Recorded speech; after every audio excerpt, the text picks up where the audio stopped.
We are now recording. Welcome everybody to our Kidlit Distancing Social. For those of you who are brand new to us, this is something we do every week because we need to stay together and we need to be a community. And that's what we're going to be talking about tonight with our guest, Gabriela Pereira from DIY MFA, who is a wizard at creating community. We're going to talk about how you can do it in this time and also throughout your writing career, how to build community. We are, in case again, if you're new to us, I just want to introduce us. My name is John Bard. You're about to meet my wife and partner of 30 years, Laura Backus. And we've been publishing Children's Book Insider, the Children's Writing Monthly, for 30 years. This May issue was our 30th anniversary issue. Basically, it's a monthly newsletter that gives you information, instruction, market leads. We tell you when publishers or magazines and etc. looking for submissions, when agents are looking for clients. We have something that's becoming very popular called the Above the Slush Pile Code. Every month, we get an editor or an agent who normally is not open to submissions to allow submissions from our subscribers with a special code. And this month, actually, it was Simon & Schuster Books for Young Readers. So if you are one of our folks, one of our subscribers, you have, I think, 2 more days left to use that because it expires at the end of the month. So anyway, that's what we do. When you go to Write, I'll put it in here, writeforkids.org, you could see all of our information on the newsletter, and also you can learn how to see all the previous Kidlit Distancing Socials. We have them all up on video. So what I want to also mention is if you are brand new to us, and maybe you just heard about us on Facebook or some other way, and you want to get in touch with us and become part of our family and get the topic sent to you every week and also the link to the replay, the easiest and best way to do it and the way to get a cool free goodie is to go to writeforkids.org/ultimate-cheat sheet, and you will get a free ebook that we put together for our 30th anniversary called the Ultimate Children's Writing Cheat Sheet, which really just condenses all of our beginner wisdom about how to get started in one place. And you're going to love it. It's really powerful. People really enjoy it. And again, it's totally free, nothing to buy, no obligations. And also that you'll be on our mailing list, so you'll hear about all the future cool Kidlit social distancing events that we're having. And other things that we're having, which we have some other interesting things happening in the months ahead. So with that, I'm done. Maybe I'll go shave, because Laura wants me to shave. And I will turn you over to Laura.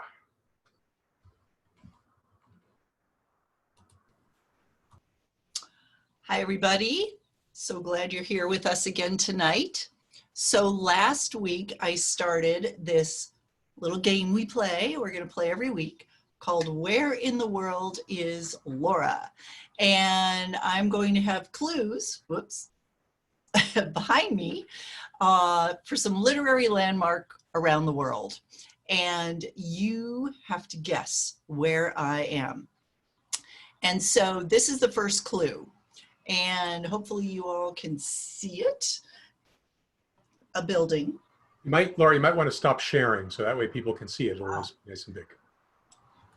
Okay, that's better. There we go. And so you'll have some time to try to guess where that is. It's somewhere in the United States, I will tell you that. And I have a couple more clues for later if you don't get it, but that's your first clue. So, and John, you're gonna have to tell me if people guess on Facebook because I'm not watching Facebook right now. Okay.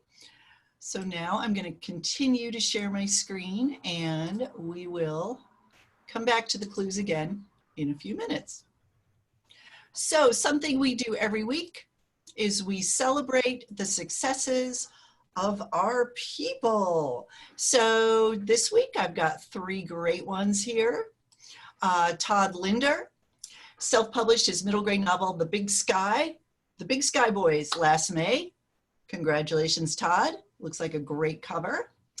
Grandma Crazy, that's the name she gave me, created a video for her interactive children's book, If I Could.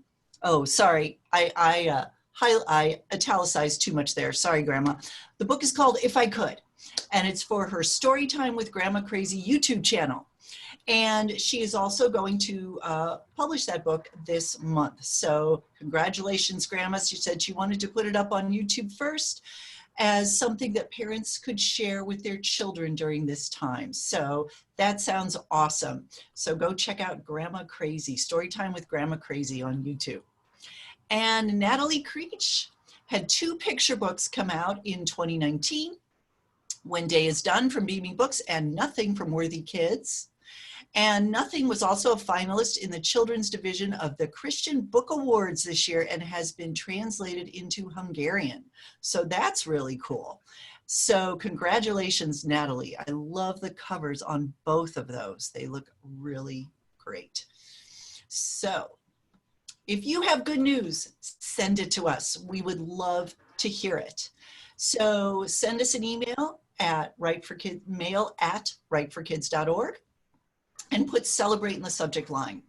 And it doesn't have to be a publication. It can be anything. You found a critique group, yay. You finished the first draft of your manuscript, awesome. We want to celebrate every step with you. So please send us your good news. And also if you want to contact us for any reason, if you have questions about what we do, if you need more information, anything like that, please also use this email, mail@rightforkids.org. Please don't message me on Facebook because I probably will ignore it if I get messages from people who I don't already know. And so it would be much better for you to email us right here. Okay. Have we had any guesses, John, on I have to open up my chat box. Well, it will be no surprise to you, and certainly isn't to me, that the Facebook feed cut out. So it's not currently on Facebook. Okay, guys, you're on your own. No help from Facebook. So let me stop share for a second. So here's your first clue. House. And there's a plaque in front of it that I blacked out just in case any of you decided to zoom in on it and cheat. So, okay, I will give you another clue. This will probably clinch it.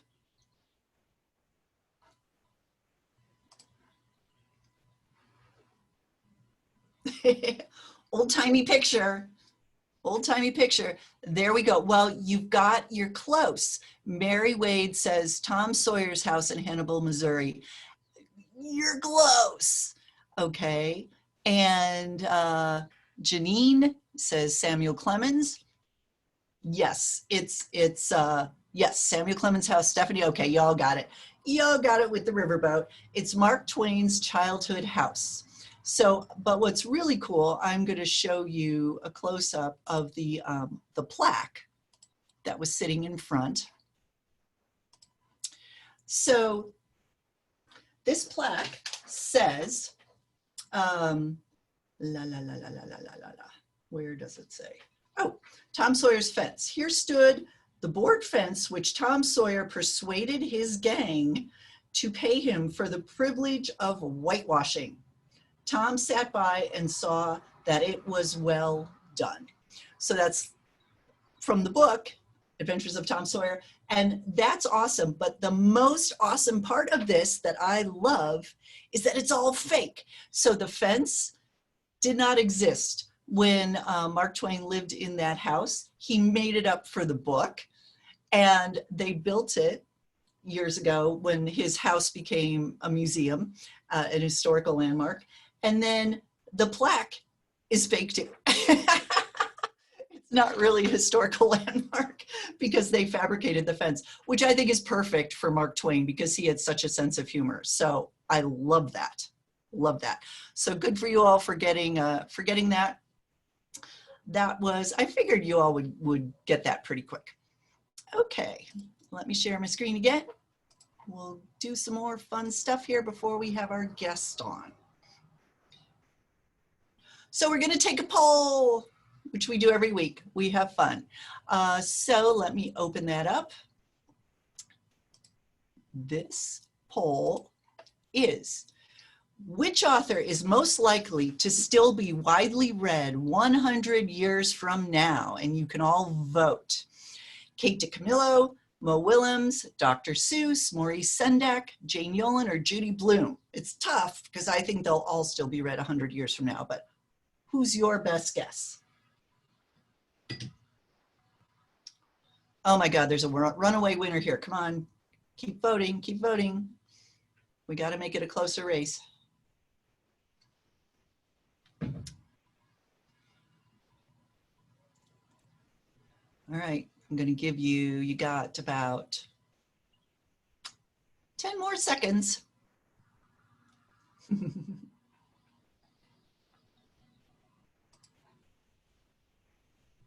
This was a Sophie's Choice, Stephanie. You are right. You are absolutely right.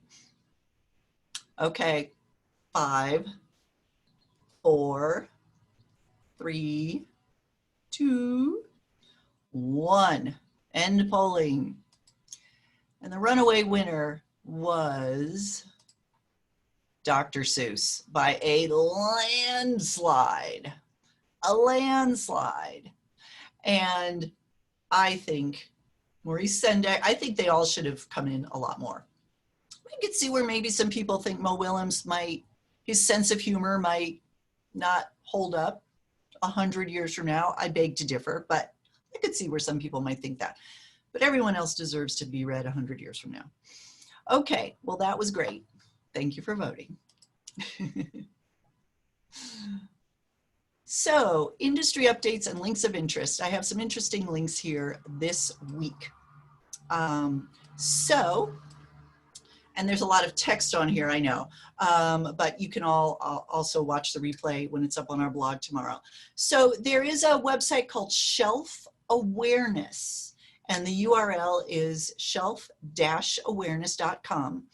And that publishes 2 free e-newsletters. Shelf Awareness for Readers, which comes out on Tuesdays and Fridays, and it helps readers discover the 25 best books of the week, chosen by booksellers, librarians, and other industry experts. And I thought, what a cool thing to subscribe to learn about new books. And then also, and it also has author interviews and all sorts of really interesting stuff. And then Shelf Awareness Pro is for booksellers and librarians. So if you fall into that category, you can get that one. So I thought that was just a really interesting thing to make you aware of. And also, Shelf Awareness has partnered with the publisher Sourcebooks to promote #ReadIndieForward, indie as in independent booksellers. And it's a movement to really help support independent booksellers. And it's kind of a pay it forward movement. So what they're doing is they're encouraging people to buy a book as a gift from an independent bookseller for a family or a friend.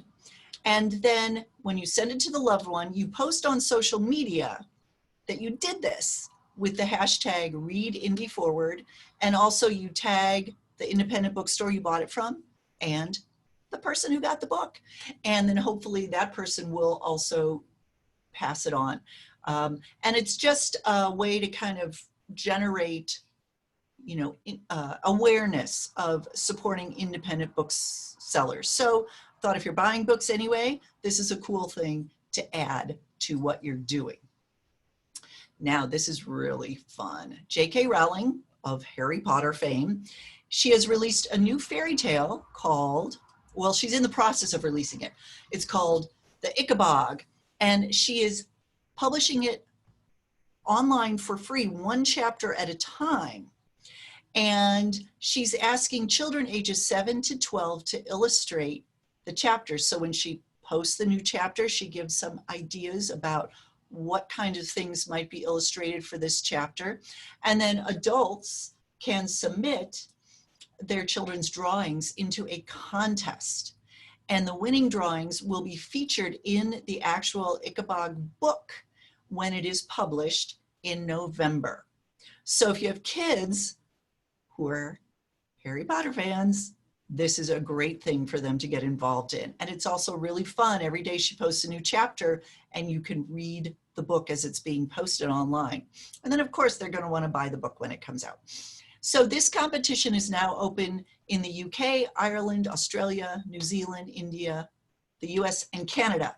And they will be expanding that to other countries soon. So the website, www.theikabog, ICKABOG.com. And check that out. I just thought that was a really cool, fun thing that she is doing. Okay, I'm almost ready for my guest. So I am really excited to have Gabriela Pereira, sorry, I'm having trouble speaking today, tonight as my guest, talking about building your writing community. Now, Gabriela is a writer, teacher, and self-proclaimed word nerd, so I'm sure she'll be in good company tonight, who wants to challenge the status quo of higher education for writers especially. She's the founder and instigator of DIY MFA, and her mission is to empower writers to take an entrepreneurial approach to their education and professional growth. Very cool stuff. So DIYMFA.com. She is also the author of DIY MFA, Write with Focus, Read with Purpose, Build Your Community from Writer's Digest Books, and the host of DIY MFA Radio, a popular podcast where she interviews best-selling authors and offers short audio masterclasses. So you can find out about all that stuff on DIYMFA.com. So Gabriela, why don't you come on with me? I will stop sharing my screen. And thank you for being here tonight. Thank you so much for having me. This is going to be so much fun. I can tell already. Oh yeah, we try to have fun. We're very loose. We have lots of technical difficulties and we don't care. So we have a very understanding audience. So I especially love your 3 tenets in DIY MFA, that you write with focus, read with purpose, and build your community. And I specifically wanted to talk to you about building community tonight because I think a lot of writers are really striving and needing that right now. We can't go to in-person conferences, but we still really want a community. But I think a lot of writers, beginners especially, often feel that they can't be part of the community until they've published a book. And why is that not true? Why is that not true? Well, because, okay, we are word wizards living in a muggle world. If we operate amongst muggles all the time, we will die a little inside. So we need to find our fellow wizards. And I say this, like, I don't actually say this completely facetiously, because my son once came up to me and he's like, "Mommy, I'm half-blooded." And I'm like, "What?" And then he's like, "Yeah, you know, you're a wizard, but Daddy's a muggle." So it's become a running joke in our family that, you know, like word wizards, muggle world. Anyway, but I think, you know, it's funny, you were saying that writers strive for community and like there's this hunger for community, but it's kind of, I find that it's kind of a tug of war, because generally most writers I know, and I'm one of them, tend to be introverts. So oftentimes the idea of having to put ourselves out there is a little bit scary and it can freak us out. Mm-hmm. I know whenever I go to conferences, I come back with the worst introvert hangover of all time. And I have to like bury myself under the covers for like 3 days and not talk to anyone except for like my children and my husband. So there's that side of it where like we, you know, maybe don't always feel like it's our zone of like our natural comfort zone to be networking and doing all that, you know, work in the room.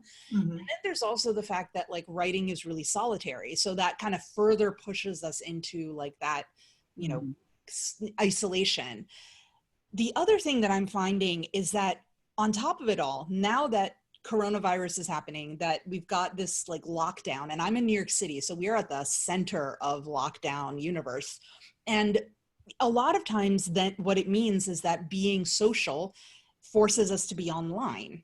And for a lot of writers, even though in-person community is already a little scary, online community is just terrifying. So it's almost become harder for us to create this community than, you know, it would have been otherwise. So circling back to your original question, why is this not true? Well, we need each other.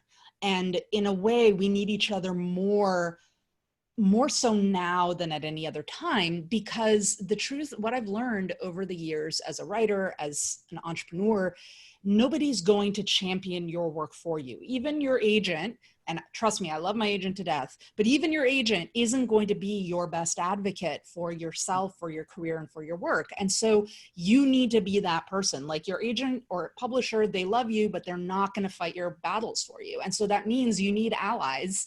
And often those best allies are going to be your peers, other writers who are in the game with you, or coming up the ranks with you. And that way you can have that solidarity. It also means that when really weird stuff happens, you have people to talk to and be like, was it just me or was that weird? And Yeah. you have people to like bounce ideas off of and like kind of reality check yourself and all of that good stuff. Mm-hmm. That's why it's important. Yeah, well, and it's true. I'm an introvert as well. And people who aren't introverts don't quite understand what that is. We're not shy. We love having conversations with people, but when you have a lot of people in one room for a long period of time, you're getting all this stimulation, you need to come home and just crawl in bed for a while and decompress. And it's true that you would think an online writing community would feel easier, but there are always the superstars. Yeah. Who post all the time, who have a gazillion followers. Every time they post something, lots of people respond. And then you might venture in and post one thing and no one comments. And you're like, okay, they all think I'm stupid. I'm just going to leave now. So you can get sort of that, you feel that sort of social pressure even online, which is surprising, but it's true. But what I'm seeing also in the comments, sorry, I didn't mean to interrupt. No, go ahead. In the comments, folks are chiming in about introverts. And one thing that, like, it took me a while to figure this out. So I'm an introvert, but I wouldn't consider myself shy, at least not anymore. I used to be as a child. And the thing with introverts is that it drains our energy to be amongst people. So it's not so much are you good around people, or can you interact, or do you know how to navigate social situations? It's not that. That's called socially awkward. It's different from being an introvert, but it's about how much it takes out of us and how much we, like, the source of our replenishment is the solitude, it's the quiet time. And I think because that idea is misunderstood by a lot of people who usually are extroverts and don't understand what it means to be an introvert, that's why I think we often feel like we're sort of not, people don't get us and they don't get why we need that. That's true. Very, very true. And I think a lot of writers are introverts because we don't mind being alone. So the act of writing is very satisfying, you know. Exactly. Exactly. I mean, we've got enough voices in our own heads. We don't need to talk to like real people. I've already got conversations going on here. Except I can control what they think, you know. Exactly. Absolutely. So let's dispel a few of these myths about, for example, and I know it depends on which community that you venture into. Mm-hmm. So I can speak mostly about the Kidlit community because that's where I hang out. But it is a very welcoming, nice community. It's made up of very nice people, even people who have published 30 books, whose name is on the New York Times bestseller list, are happy to speak with a new writer, will welcome you into the community. And I think that writers need, you know, the aspiring authors need to just sort of believe that when they start venturing in. This is not a pack of wolves. These are nice people. Chime in, actually. So one word that I kind of latch onto when it's said, because I think it's part of what creates a mindset in pre-published writers is the word aspiring. And it's nothing against what you said, but like, Sure. it's one of those things that I think we often attribute that word aspiring to careers where we feel like we need some sort of external permission. Like you'd never hear someone call themselves an aspiring dental hygienist, but you might call yourself an aspiring writer or an aspiring singer or an aspiring composer. And because of that, it's like that word has that feeling of somehow someone else is responsible for deeming us worthy to be part of the club. And I think so like to dispel the myths and kind of going with what you were saying about how welcoming communities are, we need to recognize that like we already have a seat at the table. Like it's just waiting for us. We just need to like sit down. Good point. Absolutely. Yes, absolutely. And I think the trick is often how you step into the community. So do you have some advice for people, either online or in person, when we can get back to writing conferences in person, on how they might introduce themselves, how they might start a conversation with a writer that would not be too intimidating? So at DIY we have like our mantra, and basically like it's the guiding principle that is how we rule our community, how our community runs, is be awesome. And what be awesome really means is a couple of things. It means to be generous, lead with value, show up and give before you ask for things in return. And, you know, most people I think are generous at their core anyway. If you're the person who's thinking what's in it for me, then you need to rethink that thinking. But most people, most likely the folks who are here on this call, are already leading with that generosity. So just be confident in your generosity. Recognize that you have something valuable to offer. It might not be obvious to you. You were mentioning like how welcoming communities are, big name authors and whatnot. A couple of years back, I was at a conference and this mega big author, this like a luncheon, and he comes up to me, he's like, Gabriela, sit. I had interviewed him for the podcast, and he's like, sit down. I need to pick your brain about Facebook. And I'm like, who, me? You know, because like, it's like, do you know who you are? And like, but that's the thing. You might not realize that you have something to offer. An author who's incredibly well established probably hasn't had to figure out how to use Twitter or how to do like some, you know, newfangled Snapchat tweet, whatever. So maybe you have something to offer that because you're getting started and you're in the game at the ground floor for some of these newer things or newer strategies. Maybe it's something as simple as you're at a conference and you're networking with someone and it's in your hometown and they just need a recommendation for a good place to get coffee. Like it can be something really like, but you can offer value in any number of different ways. The second thing that goes with the being awesome is being respectful. Respecting other people's boundaries, respecting their work. At DIY MFA, we have a zero tolerance policy on plagiarism, but we also think we should go beyond just don't steal other people's work, but like give credit where credit's due, be nice. And if someone else suggests an idea, let them be the ones in the spotlight and just be responsible and respectful about what you, what you share and what you how you use other people's contributions to the community. And, when in doubt, ask. If somebody posts something and you really love it and you'd like to share it or you'd like to tell your friends about it, just ask them first before, potentially ruffling feathers. I think a lot of the Twitter storms that happen in some online communities, thankfully not Kidlit, often come from people just not freaking asking each other before they say things. Yes. And then the third thing, the last one, is being responsible. I was just having a debate with my husband about this last night. So the fact that there are still people in the world who think that privacy is possible online, to me is like adorable, but it's so not true. I am of the belief, and this is how I operate in all social media, is whatever I post, I assume it will be seen by anyone. So if I don't think it should be seen by anyone, I don't post it.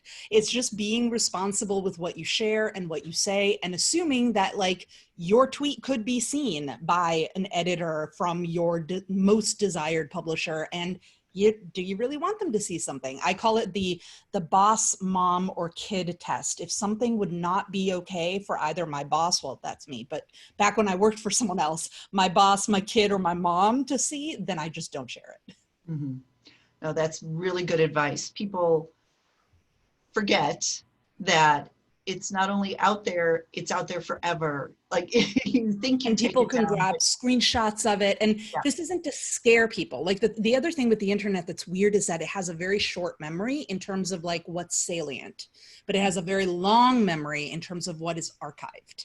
So not to freak people out that like, oh my gosh, if I make a spelling error in my tweet, the, grammar police is going to come down on me. It's not like that, but you want to think twice before, doing something that could be hurtful or problematic, because someone could grab a screenshot of it and it could then be around for a very long time and you can't control it. Right, exactly. So let's talk a little bit about etiquette at, in Facebook groups, but also at live events. If it's your first time at a writing conference and you just meet an author who you've adored, and which is a great experience, do you say to them, can you please tell me how to get published? Or can you tell me how to write a book? Or would you mind reading my manuscript? So I'm going to let everyone in on a little secret. It's like a magic question that will automatically, instantly let you become besties with anyone at a conference. It goes like this. Hi, I'm Gabriela. What's the best book you've read lately? And just talk to them, like have a conversation. Because what you were just saying, Laura, like these questions, a lot of times people feel like they have to be at a conference or be at an event or be in a Facebook group and they have to get their value like right now. And it doesn't work that way. Yeah. Instead, it's if you lead with value and you just talk to people like they're normal humans, because guess what? They are. Then you actually build a relationship. And maybe at some point that person will say, hey, sit down with me at lunch because I want to pick your brain about Facebook. Like it could get there at some point, but you can't go into the conversation by saying, hey, will you read my manuscript? And like that's going to just scare people. I mean, I have seen some things at conferences, Laura. Oh my Lord. Manuscripts getting passed underneath bathroom stall doors. Like don't be that person. If you cannot be that person, you will already be so many miles ahead of everyone else. It's like, yeah, you got it made. Absolutely. No, I agree. I think the best entry into a communication with someone is to ask, that's a great question, or I like to compliment people. So yes. I loved your presentation. I especially love that anecdote you told at the beginning about blah, blah, blah. I could relate to it. My kid did the same thing. You know what's so great about that too is what you said. First of all, you were complimenting something that they had control over. So you don't want to compliment people over something that could potentially be out of their control. Like, hey, I love the color of your hair. It's like, well, it is what it is, because that's what I got, But if you say like, hey, that's a great scarf, or where'd you get your shoes? Well, that's something the person had a choice over. So now it's like something that actually serves as a very legit compliment. But you were also super specific. That shows that you were paying attention. It's not just like, I can't tell you how many times people come up and they're like, great talk, Gabriela. And like, okay, I mean, I appreciate the sentiment, but Sure. If someone comes up to me and says, great talk, Gabriela, I love the part when you said blah, blah, blah, then I'm like, dude, you were listening. All right, let's have a conversation. Yes. I mean, I remember there was one writer who I met at a conference, and he came up to me, he's like, I love the part when you talked about X. Can I ask you about Y? We ended up having a conversation for about an hour in the hallway. He took what I said and applied it to his book. And then 2 years later, he emails me. I got this email in my inbox like a couple months ago. And he's like, I want to send you a copy of my book. It finally got published. And I used what you said. That's the best one. When you like have one of those conversations and it's game changing and the person helps you, circle back and tell them that it was helpful and show them that it was appreciated. like I told this guy, I was like, dude, we need to next time your next book comes out, you're gonna have to be on our podcast. Like, this is amazing. Like, Mhm. we are, we're bonded here now. Yes, exactly, exactly.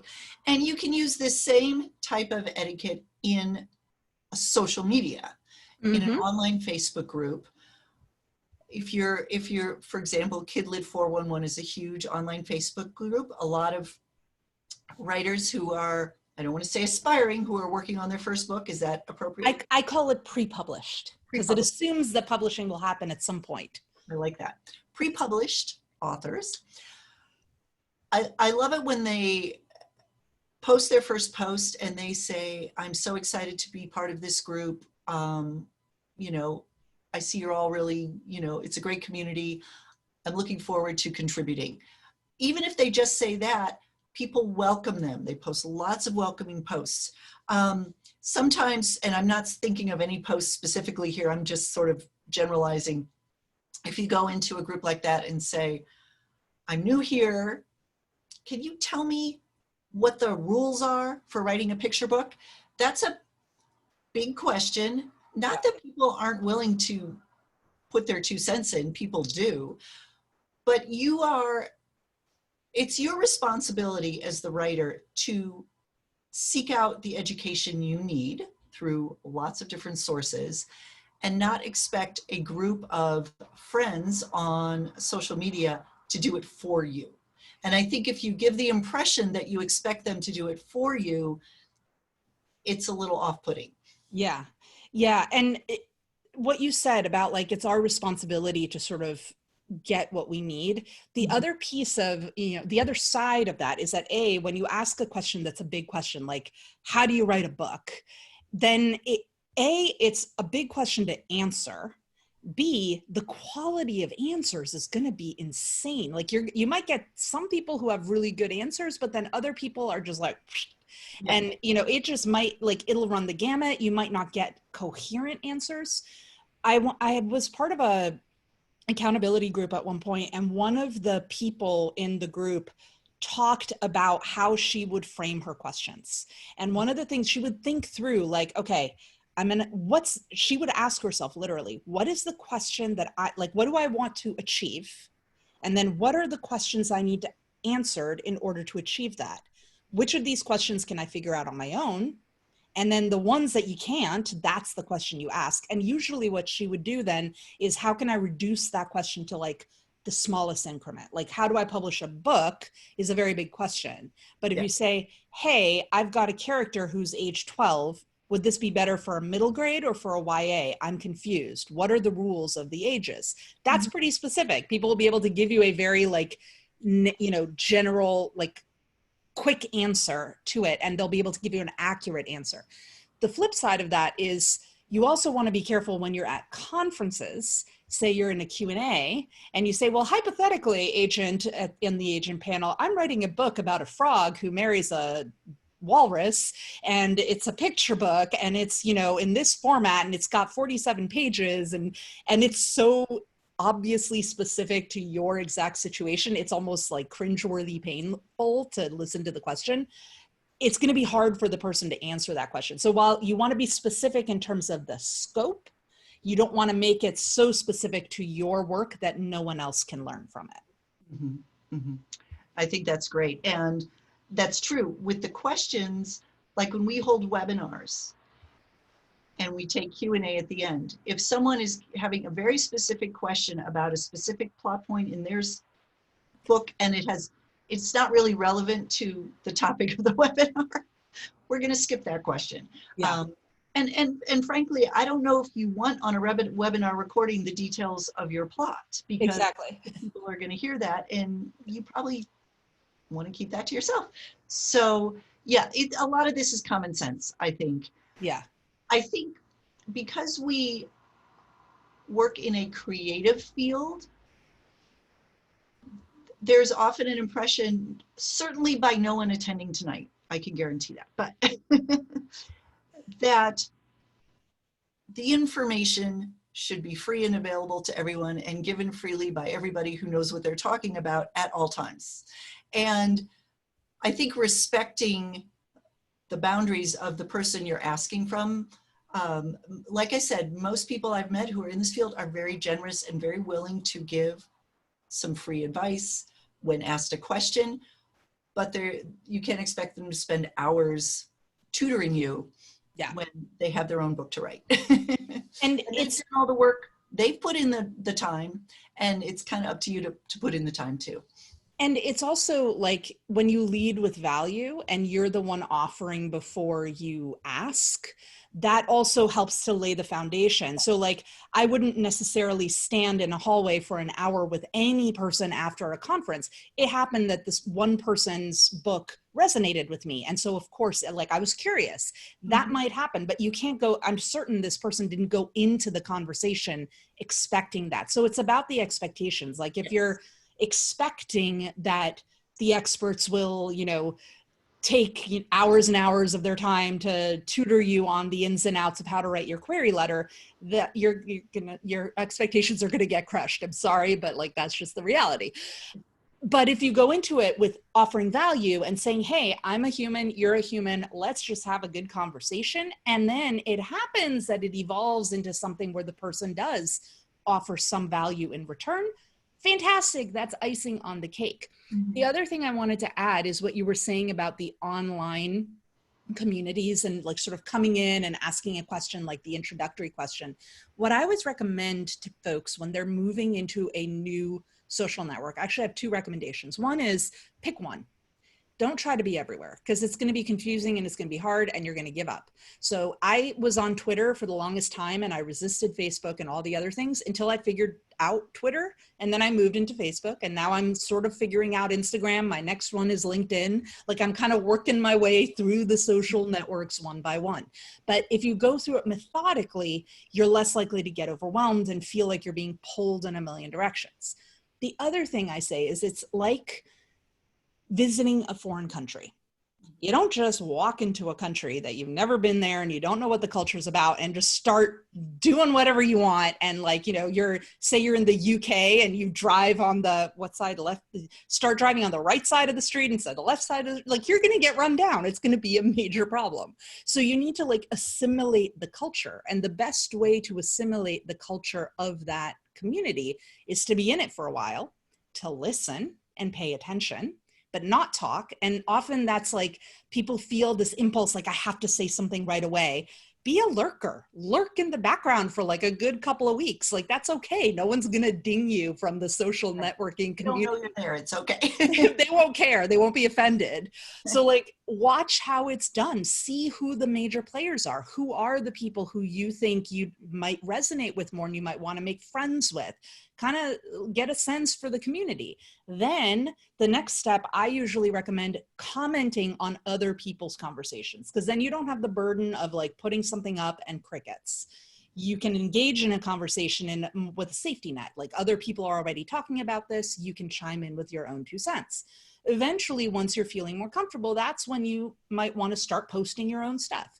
But kind of taking that sort of incremental approach, A, makes it less scary, and B, it also like sets you up for success because what you're doing when you're commenting on other people's stuff is you're offering value, which has kind of become a theme in this conversation. You're basically saying your thing that you said is interesting, I'm going to say something in return, rather than posting something and then being like, please say something on my post, please like me, please like me. So and it's kind of like Facebook every 5 minutes to see if anybody's even liked it, I have never, ever, ever done that. Yeah. I know. But yeah, no, that's great advice. Great advice. And it's easy to just sort of ease into it that way without feeling like you have to jump into the deep end. And I must say that the Facebook communities that I have been a part of, and I lurk a lot. I mean, I'm not a huge commenter. Lurker. I'm a lurker. I like reading what people are talking about, and if I have something to say, I'll say it. But but I know that they become very supportive of each other. And when someone has a new book out, and they might announce it on the community, I'm so excited, my book's coming out today. People get very excited for them. people might share that link on their personal Facebook pages because you've become part of this community and they want to support the community. So it is worth your time to do this. Plus you're going to learn a ton and you might make some friends, which is also really cool. Really One of the things I often, when I'm talking to people about like finding their readership and whatnot, we have to remember that most writers are readers first. Like most writers are writers because they like books and they like to read. Shocker, I know. But like the danger is being in that writing echo chamber for too long and not expanding to reach out to your true readers. But it's not going to hurt you to network with fellow writers. It's certainly not going to set you back. And what happens is you then have people who could cross promote. Let's say you're in a Facebook group and someone else in the Facebook group has a book coming out around the same time your book is coming out. Well, that's prime networking and cross promotion opportunity right there. And you can share each other's books, and it's easier to share someone else's book because it feels less like me. It's like, hey, look at this awesome book my friend wrote. It feels so much better to do that. And if there's that reciprocity, it can also be incredibly effective. You know who does this really well are the romance writers. Like they'll have newsletters where they'll tweet each other's books out, or they'll, share each other's books in their newsletters, all that good stuff. YA authors do this really well as well, I've noticed. That's great. That's great. We have some really good comments here in the chat box. I don't know if you've been watching them. Normally we don't get these really long comments. So now you guys are writing a lot of very thoughtful stuff here. I did notice one person said that, oh, Janine, I try really hard to make sure I add a personal thank you to each post when someone responds to a question I've asked. That is all. Yeah. It goes to that courtesy. And I think that's very important. And giving you advice or yeah.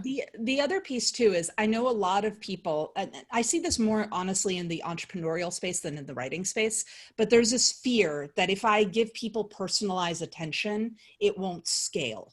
That somehow, if I answer and I say thank you to every single person who comments on my blog today, 10 years from now, when I have 10,000 people commenting on my blog every day, we would all love that, right? Yeah. It won't scale. I can't do that. So the thing that I often and I have to tell myself this too, because I often will get myself into this head spin where I'm like, oh my gosh, I won't be able to sustain this. It's like when it stops being comfortable, when you can't do it, when it's not sustainable, you can stop. There's no rule. No one's going to get mad at you if suddenly you can't personally answer every comment. Sure. But while you can, why not? Why not do it? For the longest time, I would personally answer every single new subscriber who joined our email list. We now have a pretty large email list. I can't do that anymore, but I have a team member who personally answers all of the emails from our new students who join our courses and all of that. So there are ways to allow that connection to continue even as your career grows, as you aren't able to scale, until they figure out cloning, we'll have to just make do with being normal humans. Yes. Maybe I need Hermione's time turner or something. There you go. No, but you're right. And certainly if you meet someone personally at a conference and they spend time with you. Absolutely. A thank you, even an email, something is definitely appreciated. And then it helps cement that relationship. And then they've got your email, so then they can respond back to you and you can maybe keep in touch, which is great. And again, it's like, you never know where things might come in. Like you may be the underdog at one conference, and then a few years later, you could be the one in a position to help that same person out. So you never know where your career is going to take you. And so leading with generosity is a good thing because it could potentially be very helpful down the road as well. Yeah, absolutely. Lisa comments, yes, we've gotten these on our Facebook posts. Some people ask general intro questions in Facebook to get people to reply, but the question is really posed to later tell people about their services and tell them to DM, here's my website, blah, blah, blah. Yeah, we get comments like that on our blog posts too. Yeah, we boot them out. You just Like boot we have them. a zero tolerance. Like I am like completely unapologetic about this at this point. Like if people do that and we know that it's like a thinly veiled self-promotion, it's like they are gone like Donkey Kong. Yeah, exactly. Exactly. And that's just one of those things that happens on social media. It's Yeah. just unfortunate, but it happens.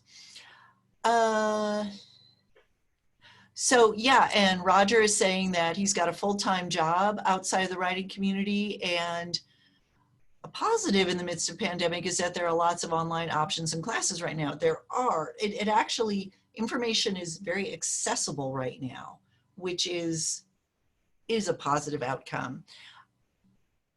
If you don't get screen fatigue, I found myself suffering from that, you know, after my 4th Zoom meeting that week and 2nd webinar, and you know, you have to pace yourself is what I'm saying. Yeah. And, you know, also like, yes, there's a lot of stuff out there right now. And in a way, it's also the COVID stuff has prompted people to be even more generous. So there's a lot of good stuff, but the temptation is, so FOMO is a really dangerous thing. And we need to be careful because the FOMO monster will cause us to sign up for all the things. And I mean, I've got this entire folder of like, you know, freebie PDFs that I've downloaded and have never read. And they're just sitting there collecting digital dust. And it's not helpful. Like that ends up creating, it's like a sword of Damocles hanging over your head. Like you feel the guilt of like, well, I signed up for that webinar, but I didn't go. And now what do I, and I know.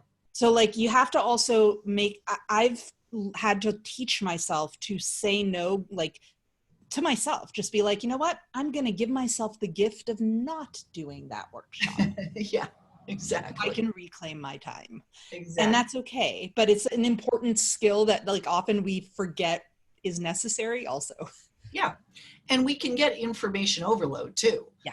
You know, I'm sure we've all suffered from that at some point. And you do need that time in between to just let things settle, think, have conversations with people who maybe aren't writers and get different perspectives on what's happening. And yeah.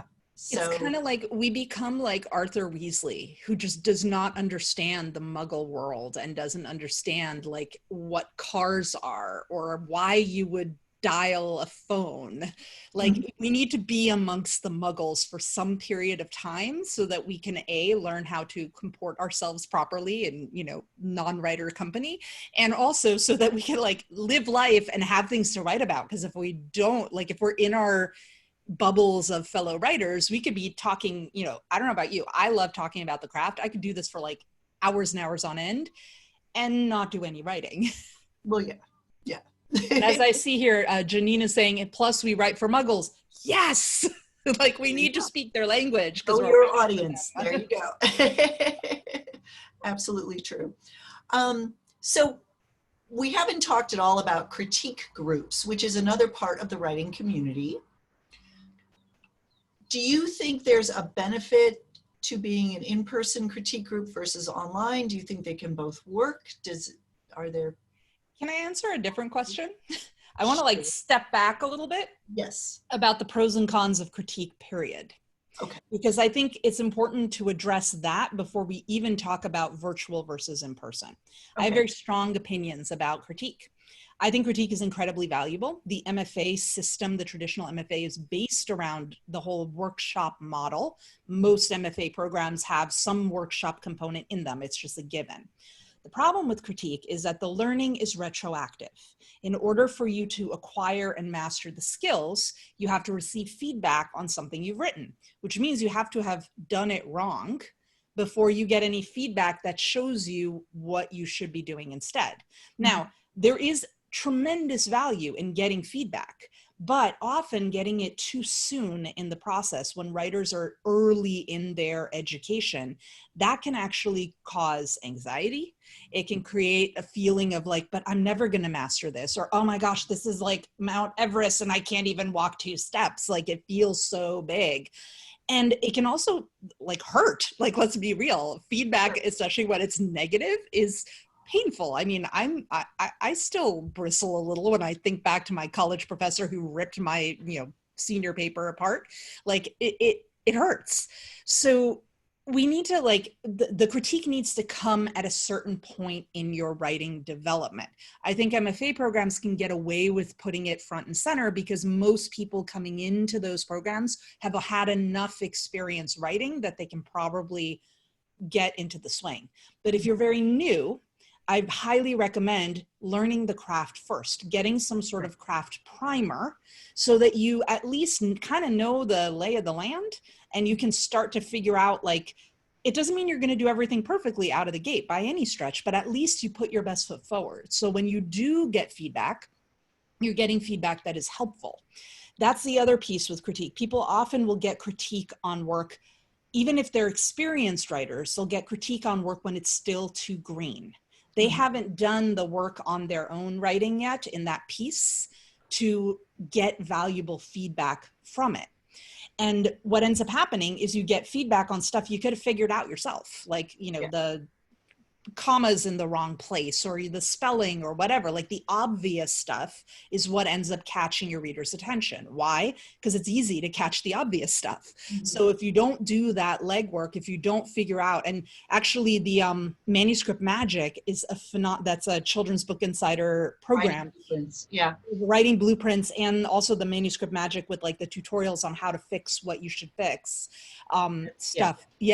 Those are excellent tools to figure out like what are the things you need to get into place first, get it as far as you can on your own, and then have people give you critique, because then you're getting critique on the deep stuff, the stuff that will change your book. It'll make an impact on the quality in a very profound way, as opposed to like a surface level edit. Yes. And that's very, very valid. Everything you just said there, just in case people were wondering, Manuscript Magic is one of the programs on our writingblueprints.com site. Sorry. That's great, but I appreciate you mentioning it. Thank you very much. And it's all about editing. Exactly. I was part of a critique group years ago, and it was just 4 of us, and we knew each other really well.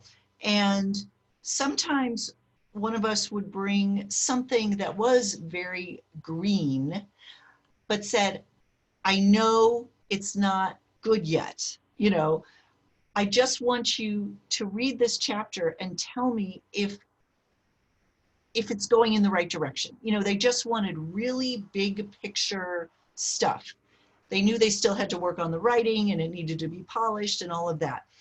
Do you think there is value in that type of critique as well? Absolutely. And I'm a big fan of setting ground rules during critiques. So like when for example, when I had a critique group for a long, long time, we knew each other very well. Even though I was in an MFA program, I actually spent more time critiquing with my outside critique group than I did with my MFA peeps. And I remember when my thesis was due, I sat down with them and I had them all, they read the whole thing. But I gave them an assignment and I was like, you're good at character. So you are just going to look at this character, and I need you to do this. So like, it's similar. I mean, it's different, but it's similar what you just said. Like your colleague was bringing in, like she was setting ground rules. Like the ground rule is, I don't need to know what the commas are. I don't need the spelling check. I just want to know if like, am I completely off the wall crazy here? Is this character even interesting? Like, is this a good start? What do you want to know more of? As long as the group understands what you want of them so they can give you feedback that's valuable, I think it's fine. I think where the danger zone comes in is where people, like, I've seen this too many times in writing classes where they like dash off their story submission the night before they have to hand it in. And it's like it's a hot mess, let's be real. And then you're looking at it and you're like, well, I don't even know where to start. So I guess I'll start by spell check. Yeah. Well, and I think to ask for that type of critique, you have to have a certain level of proficiency as a writer. You have to understand the genre you're writing in, understand the parameters so that you can ask a critique partner, is this character off track? And if they say yes, you'll understand how you might be able to fix that.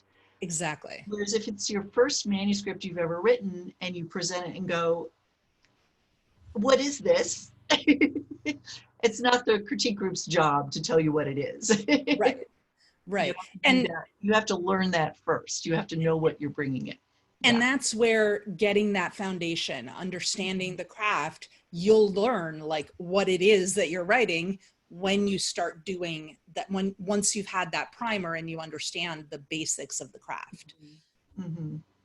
Yes. So we're getting to the top of the hour. We like to stop this at about an hour, but I wanted you to answer my other question about online versus in-person critique groups. So I've done both, and I've done them in many different formats. These days, I kind of like online because Zoom makes it so that you can basically critique, and it's like being in a coffee shop, but you're like in different states or countries. Mm-hmm. I really think, the more anonymous it becomes, the more danger there is that it will devolve into like a, cranky pants fest. As long as there's some accountability in the critique, and as long as the people moderating the critique are skilled at moderating and making sure that people have a turn and whatnot, like that everyone can say what they need to say, that no one feels like they're being silenced. At the same time, the writer receiving the critique doesn't feel like ganged up on. As long as there are ground rules in place, and the person, the moderator, whether it's a person or a group or a community, they have rules that work, it should be fine. As a student, my biggest frustration was always like, teachers in live classes have a hard time with time management. For whatever reason, online classes tend to be a little bit more like, I think they're recognizing that people are in different time zones and whatnot. So it's it feels a little more equitable, but that's just my personal experience, the groups that I've been part of, and like when there's been feedback given. Right. Well, in the groups I've been part of, we set a timer. Yeah. There's 4 of us there that day, and we have 2 hours. Everybody gets 30 minutes, which is a long time to be critiqued. That is a long time. Take 30 minutes. But and then when that buzzer went off, you moved on. You have to be fair. Yeah. It also prevents the person getting critiqued from taking up their time arguing with the critiquer. Yes. Yes. There needs, you didn't get it. That's not what it's like. There needs to be some rule in place to prevent that. Some workshops have the like bubble method or the you're in the box method or whatever. At DIY MFA, I just say like it's taking the pressure off of the person. We put them in the loving bubble of protection, and then we release them from the bubble after. But it really what it is you're simulating the experience of having your book out in the world. Because when your book is published, you're not going to be able to go up to your customer and say, what I really meant on chapter 3 was, like you can't explain all the things you meant in your book to all your readers down the road. Right. And I think if you're giving a critique, it's on you to not just say, I don't like this character, but to say why. You don't have to tell the writer how to fix it. That's their job. But I think they're looking for your reaction as a reader. I didn't identify with this character because XYZ. The character started out this way at the beginning of the chapter and then changed, and I didn't see why, so it wasn't believable. You have to give that type of information so the writer has some direction as to where to go. Now, it's their job to decide what they're going to do with that. Yeah. But you can't just go, I didn't like it. Jessica asks a great question too. Like in a critique, should the critic just state her reaction, impression of the work in question, or should it include an explanation for the statements and what the writer can do to improve the work? I think that what that question gets at the heart at is the difference between an initial impression versus drawing evidence from the page. And that again goes back to, what do you need from your audience? Like sometimes when we do critiques at DIY MFA in our courses, I actually don't read the critiques beforehand. I see it when I'm on the spot. And that's so that I can have that initial gut reaction that I wouldn't have if I had the forethought of having read the thing in advance and like taken it in and started to analyze it. That said, we also critique, we do micro critiques, we don't do long things. So like what that does is it allows us to then get the initial gut reaction, but then draw from evidence on the page. And that's the big thing that I think a lot of critiquers and groups miss, is that they'll say like, I didn't like the character, or I didn't like the character because she's just not likable. But what is it on the page that makes the character not likable? What is it in the word choice? Where is that coming across in the language of the thing that you are reading right now? Because you can't infer what the character could have done in chapter 1 if you're reading chapter 2, or could do in chapter 3. You have to look at what's right in front of you now, especially when you're in a critique group that might be reading as the person is writing the manuscript, because things change, right? Like you have to assume what you are reading now is like its own little island of critique, because the person may have changed the previous chapters leading up, or they may change eventually. So I think the key really is to look at, have that gut reaction, but then also look at the evidence on the page and be able to point to the words that support the statements, the arguments you're making. I agree. And as the writer, getting this reader feedback is extremely valuable, even if it's not what you want to hear, because you know in your head what you're trying to communicate. But if you're not successful at it and the reader doesn't see it, you need to know that so that you can fix it. Right. Okay, so very quick, just because we're running out of time here. And thank you all for hanging out so long. And thank you, Gabriela. Sorry, I'm like super long-winded. That's okay. Final question. If someone wants to find online critique partners, is it acceptable if they are in a writing-related Facebook group to put out a message saying, looking for critique partners, please DM me if you're interested, with a little bit about the kind of books they write? Or where might they go looking for these connections for critiquers? So it depends on the rules of the group. Again, it goes back to culture. Okay. In our Word Nerds Unite group, I don't know, if I saw a post like that, I'd probably let it slide. Some of the other moderators might kind of like, this is our big like 6,000 person group. So like things get out of hand quickly. So we tend to clamp down on that stuff pretty fast. In courses, when we have a face group associated with a course, it's encouraged. Like I will tell people like, please post in the Facebook group if you're looking for a critique buddy. We often in our courses will also have some critique sessions toward the end.